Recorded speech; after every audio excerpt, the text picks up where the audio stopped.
जय हिंद दोस्तों, त्यागी trading tips में आपका स्वागत है। दोस्तों, इस वीडियो के अंदर हम बात करने वाले हैं, कुछ कंपनियों के बारे में बात होने वाली है। साथ ही यहाँ पर बात होने वाली है कि मार्केट के अंदर लगातार गिरावट आपको क्यों देखने के लिए मिल रही है। आपका पोर्टफोलियो रुक ही नहीं रहा है। लगातार आप मॉर्निंग में देखते हैं तो थोड़ी बहुत तेज़ी दिखाई देती है, शाम तक फिर देखते हैं तो फिर वही बड़ा नुकसान। यानी कि पूरे महीने में या पूरे वीक के फाइनल में अगर आप देखते हैं, इस सोमवार से अगले सोमवार, इस मंडे से अगले मंडे को अगर आप देखते हैं तो आप पाते हैं कि पोर्टफोलियो के अंदर लगातार नुकसान बढ़ ही रहा है। उसके पीछे का कारण क्या है वो इस वीडियो के अंदर पूरी जानकारी मैं यहाँ पर आपको देने वाला हूँ। कौन कौन से फैक्टर हैं जो इस समय आपको बड़े नुकसान में कन्वर्ट कर रहे हैं, ठीक है, वो जानना ज़रूरी है आपके लिए। साथ ही यहाँ पर बात होने वाली है कुछ न्यूज़ के बारे में। सबसे पहले देख लेते हैं अदानी बिल्मर। आपको यहाँ पर मालूम होना चाहिए कि अदानी और बिल्मर दो कंपनियों से मिलकर बनी हुई है, अदानी और बिल्मर। तो इस कंपनी में लगभग 44% की हिस्सेदारी अदानी की है। कौन सी कंपनी है वो? अदानी इंटरप्राइजेस। तो अदानी की ही कंपनी अदानी इंटरप्राइजेस, सबसे बड़ी मेन कंपनी वही है। तो दोनों यहाँ पर हैं, ठीक है। तो अगर इस कंपनी के बिजनेस की बात करें तो आपको पता है एफएमसीजी सेक्टर का, आप एडिबल ऑयल की अगर बात करते हैं तो उसके अंदर ही पॉपुलर कंपनी है, ठीक है। तो ये अदानी से का जो बिजनेस है अदानी का, अदानी के बिजनेस की बात करें, रिन्यूएबल एनर्जी पावर सेक्टर के अंदर कंपनी काम करती है। साथ ही पोर्ट के अंदर कंपनी काम करती है, सीमेंट के अंदर कंपनी काम करती है, गैस के अंदर कंपनी काम करती है। तो ये थोड़ा सा डिफरेंट हो जाता है, उससे डिफरेंट हो जाता है, ठीक है। बीच बीच में आपने देखा कि कंपनी बड़ा बड़ा पैसा फंड रेज करने की भी कोशिश कर रही है। कौन? अदानी। लेकिन कर नहीं पाती है, ठीक है, बड़ी दिक्कत परेशानी है, ठीक है। तो अब इस समय एक बड़ा पहले से ही अनाउंसमेंट आपने देखने को मिल रहा था कि अदानी अदानी अपना पूरा स्टेक अदानी बिल्मर से बेचने वाला है, ठीक है। तो वो घड़ी आज पूरी हो चुकी है, मतलब कि आ चुकी है वो। अब आने वाले टाइम में सबसे पहले 2 चरण में बेचा जाएगा, 13%, फिर 31%। इस तरीके से टोटल मिला के आपको लगभग 44% की हिस्सेदारी यहाँ पर बेची जाएगी। इस तरीके से क्या होगा, कितना पैसा इसको मिल जाएगा? लगभग इस तरीके से लगभग इसको 12,000, लगभग 12 नहीं बोलेंगे, 16-17 हज़ार करोड़ रुपया लगभग मिल जाएगा। 16-17 हज़ार करोड़ रुपया लगभग इतना ये कंपनी फंड रेज यहाँ पर कर लेगी, फंड रेज बेचने के बाद, ठीक है। तो ओवरऑल मिला के आपको ये समझ में आ जाना चाहिए जी क्या इम्पैक्ट पड़ेगा। देखिए, इम्पैक्ट कुछ नहीं, ये भी अपने कंपनी अपने में ठीक है, वो भी कंपनी है। अब एक कंपनी अपने आप को संभालेगी तो एक बहुत अच्छी बात नहीं रहेगी। अदानी को पैसा मिल जाएगा, इसको पूरा ऑथराइजेशन मिल जाएगा यहाँ पर, तो बात एक अच्छी अपने अपने में बड़ी बात हो जाती है। ये विदेशी कंपनी हो जाएगी यहाँ पर, ठीक है। तो बहुत सारे लोग अदानी को देख के शेयर को खरीद लेते हैं कि अदानी की और दूसरी कंपनियां भागी हैं तो ये भी ज़बरदस्त भाग जाएगी, ठीक है। तो वो यहाँ पर अभी थोड़ा सा दुखी होते हैं नजर आएंगे। फिलहाल 5 दिन की अगर बात करते हैं तो 5 दिन में अच्छी खासी 10% की शेयर ने तेज़ी दिखा दी है। 52 वीक हाई जो मारा था 408 रुपये, वहाँ से गिरा हुआ है जी। क्या 400-500 रुपये, या फिर जो अपना हाई इसने बनाया था कभी पहले लगभग 700 रुपये के आसपास जो शेयर भागा था, 800 रुपये, क्या वहाँ पर पहुँच पाएगा? नहीं पहुँच पाएगा। मार्केट कैप देख लीजिए पहले, 42,000 करोड़ का मार्केट कैप है। क्या यहाँ से डबल हो पाएगा? नहीं हो पाएगा। वो आने वाले टाइम में समय बताएगा, कंपनी की परफॉर्मेंस बताएगी। यहाँ से अभी अगर मैं अनुमान लगाना शुरू करूँ तो गड़बड़ हो जाएगा। हाँ, बिजनेस में कोई कमी नहीं है, ठीक है। तो क्योंकि अदानी इंटरप्राइजेस को पैसा मिलने वाला है, अदानी इंटरप्राइजेस के शेयर के अंदर आज तेजी देखने को मिली है। चलिए देख लेते हैं। लीजिए, यहाँ पर अदानी इंटरप्राइजेस के अंदर लगभग 7.5% की तेजी यहाँ पर देखने को मिल रही है। कितनी? 7.5% की तेजी यहाँ पर आपको देखने को मिल रही है, ठीक है। तो यही होता है जब एक अच्छी कंपनी अपना स्टेक बेचती है फंड रेज करने के लिए, तो उसके पास पैसा आता है। इस पैसे को कंपनी अपनी ग्रोथ के अंदर लगाएगी, हो सकता है अपना कर्ज खत्म, मेन तो कर्ज ही है, ठीक है। बड़ा बड़ा लोन लेकर कंपनी रखती है। तो आगे देखते हैं कंपनी क्या क्या चीज़ें काम करती है। तो फिलहाल तो आज अच्छी खासी तेजी है, 5 दिन के अंदर देख सकते हैं 9%, एक महीने के अंदर देखेंगे तो गिरावट ही है। क्या ये शेयर यहाँ से अपना जो हाई बनाया था इसने 3700 रुपये वो तोड़ सकता है? देखिए, वो तो अभी यहाँ पर हम नहीं बोलेंगे, लेकिन हाँ, हो सकता है कल भी इसके अंदर तेज़ी बन जाए, हो सकता है तेज़ी ना बने। अभी तो मार्केट का ट्रेंड नीचे की साइड में। हाँ, फिलहाल एक अच्छी खबर है इन कंपनियों के लिए ओवरऑल मिला के। चलिए दोस्तों, अगली कंपनी ओला इलेक्ट्रिक मोबिलिटी। देखिए, होता क्या है कि बहुत सारी कंपनियों में आपने पहले देखा होगा कि जो टॉप मोस्ट, ऐसे ही आपको देखने को मिला था जोमेटो के अंदर भी टॉप मोस्ट जो लोग हैं, नायका के अंदर भी ऐसे ही जो टॉप मोस्ट लोग होते हैं, हाई पोस्ट के जो लोग होते हैं, वो रेजिग्नेशन अगर दे जाते हैं, दे देते हैं, तो इसी तरह की चीज़ें देखने को मिलती है। आज गिरावट हो गई है, तो क्यों रिजाइन दिया जा रहा है? पर्सनल रीजन बताया जा रहा है, ठीक है। तो ओवरऑल मिला के यहाँ पर जो एक बड़ा कारण देखने को मिला ओला के अंदर, तो टॉप मोस्ट लोगों ने यहाँ पर रिजाइन दिया है, 3 से 4 लोगों ने, जिसकी वजह से आज यहाँ पर गिरावट देखने को मिल रही है। तो क्या कंपनी बंद हो जाएगी इसकी वजह से? नहीं, दूसरे लोग आ जाते हैं। एक लोग छोड़ के जाता है, दूसरा तैयार होता है, लेकिन एक कंसर्न वाली बात रहती है क्योंकि काफ़ी समय से ये लोग काम कर रहे थे इस कंपनी के अंदर। चलिए, एक न्यूज़ थी, आपको मालूम होना चाहिए, इलेक्ट्रिक व्हीकल के अंदर कंपनी काम करती है।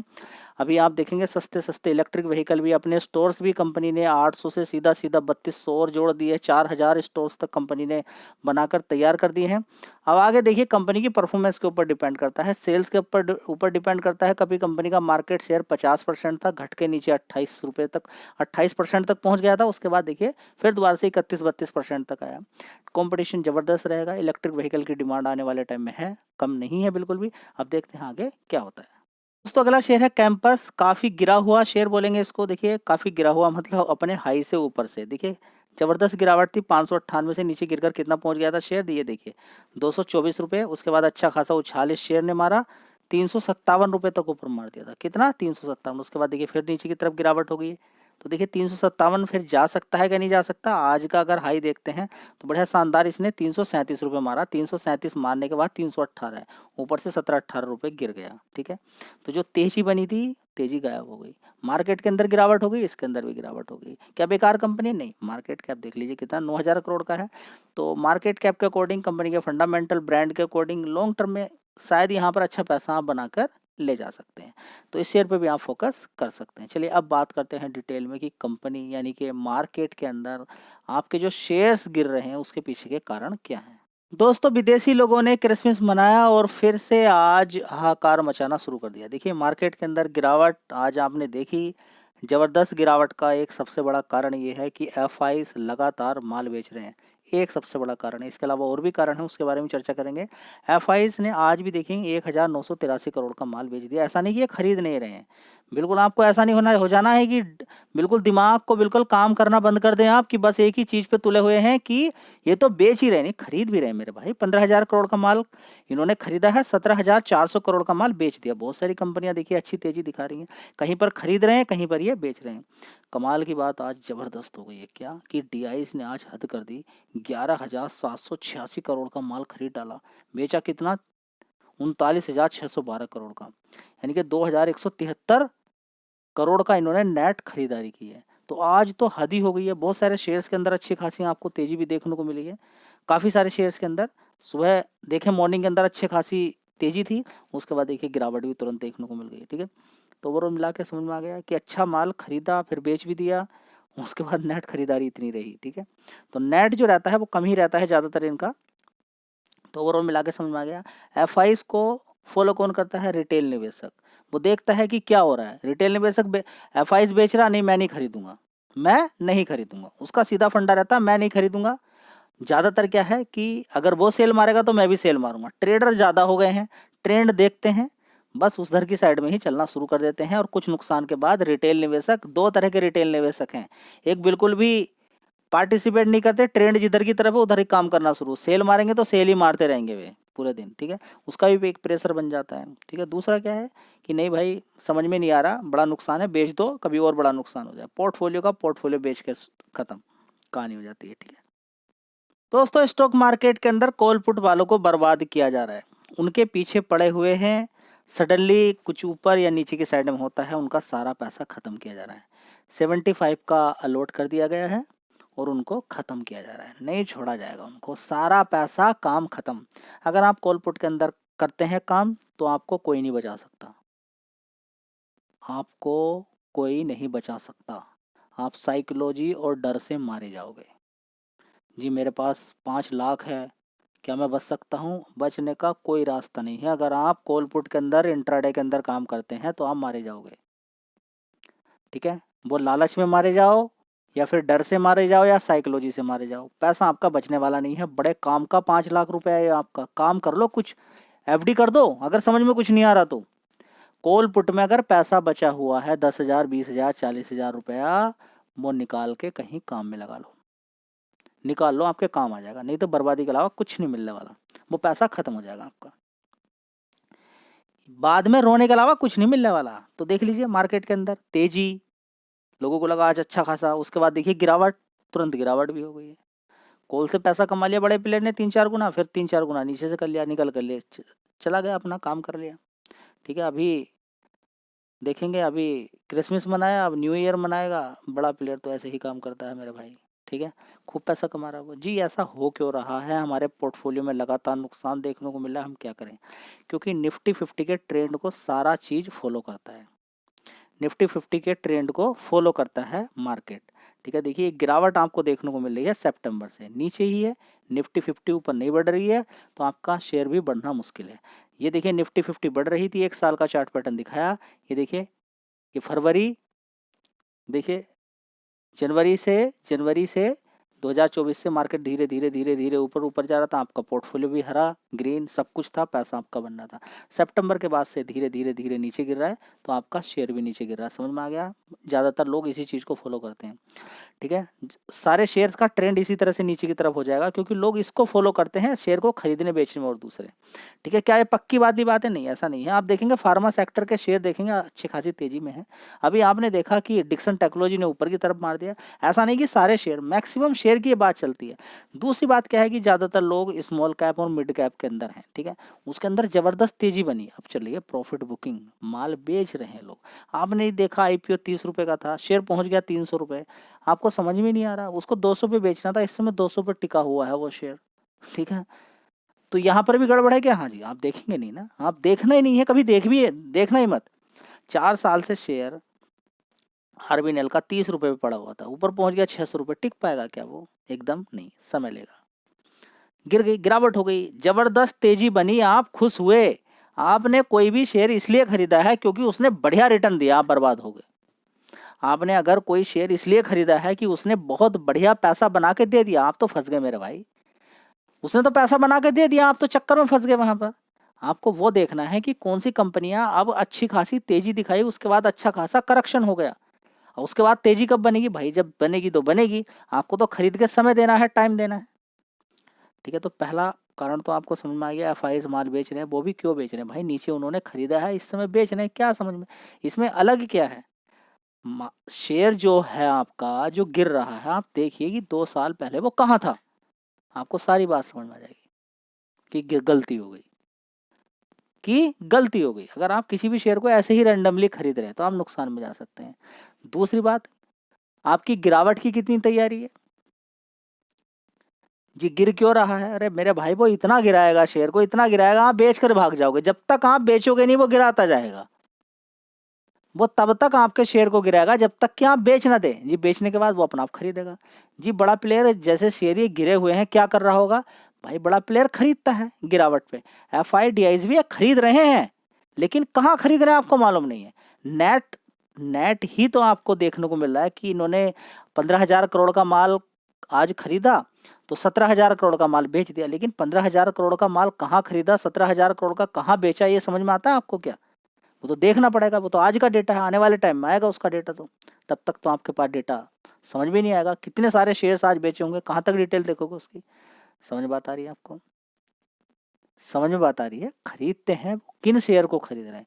आप ये मत देखिए मार्केट गिर रहा बढ़ रहा, नहीं, आप ये देखिए कि जिस शेयर के अंदर पैसा लगा रहे हैं उसका बिजनेस क्या है, वो कितने प्राइस पे इस समय चल रहा है, थोड़े दिन पहले कितना था, क्या गिरावट अच्छी खासी उसके अंदर हुई या नहीं हुई, या वो भागा ही नहीं है अभी 2 साल में, पिछले 5 साल में। मजबूत कंपनी है, गिरावट में मिल रही है किसी कारण से, ये देखना होता है। अगर धुंध कहीं पर भी डालोगे पैसा तो रिजल्ट आपके सामने है। अभी गिरावट मत की, ये मत सोचिए कि गिरावट अभी और नहीं हो सकती। भाई साहब तेजी बनी थी जबरदस्त, पिछले 2-3 साल से लगातार शेयर भाग ही रहे हैं, तो गिरावट भी इसी तरीके से होगी। अब ऐसा नहीं कि IRFC का शेयर फिर गिर के 20 रुपये पहुंचने वाला है, इरेडा फिर गिरकर वहीं पर 30 रुपये पहुंचने वाला है, ऐसा नहीं है, ठीक है। तो आपको बात समझ में आ गई, सारी चीज़ें क्लियर हो गई आपके सामने कि FIs लगातार माल बेच रहे हैं, शेयर नीचे की साइड में होते थे, अच्छी खासी तेजी दिखाई थी। Q2 के रिजल्ट्स थोड़े से खराब आए हैं, अब Q3 के रिजल्ट्स आने वाले हैं। कैसी परफॉर्मेंस है? बहुत सारी कंपनियों के रिजल्ट अच्छे नहीं आए, लोगों को लगा नहीं, मैक्सिमम कंपनियों के रिजल्ट्स खराब आएंगे तो क्या होगा, ट्रेंड नीचे की साइड में चालू हो जाएगा। ग्लोबली संकेत आपको मालूम ही है। एक मेजर रीजन और है जो कि मार्केट को हैम्पर कर रहा है, कौन सा? अब ऐसा नहीं कि ये यहीं रुकेगा, ये आने वाले टाइम में आगे 30,000 भी जाएगा, 35,000 भी जाएगा, लेकिन समय समय के अकॉर्डिंग आप टिक ही नहीं पाओगे तब तक मार्केट में। दोस्तों अगर हम देखें यहाँ पर तो डॉलर रुकने का नाम नहीं ले रहा है। जो भी सामान हम मंगाते हैं विदेशों से, डॉलर में पेमेंट करना होता था। 1 साल पहले $1 का सामान अगर कुछ लिया हमने तो उसके लिए कितना पैसा हमें देना पड़ता जी, कितना पैसा देना पड़ता था। देख लीजिए 1 साल का चार्ट पैटर्न आप देख लीजिए आपके सामने। आपको देने पड़ते थे 82 रुपीज़ 1 साल पहले। थोड़ा सा और पहले चले जाइए, यहाँ पर देखिए 2021 के अंदर 73 रुपये आपको देने पड़ते थे। यहाँ पर देखेंगे कितने समय से देखिए 82 के आसपास ही टिका हुआ, फिर ऊपर की तरफ चल गया। जो इसका ट्रेंड ऊपर की तरफ जा रहा है ये आपको घातक लग रहा है। क्यों? क्योंकि क्रूड रोड पे जो गाड़ियाँ दौड़ रही हैं, क्या वे इलेक्ट्रिक व्हीकल है? नहीं। कितना असर पड़ेगा सोचिए, महंगाई पे कितना असर पड़ने वाला है। सारी चीज़ों का ट्रांसपोर्ट इधर से उधर होता है। ये डॉलर बढ़ता ही रहेगा तो क्रूड हम विदेशों से मंगाते हैं।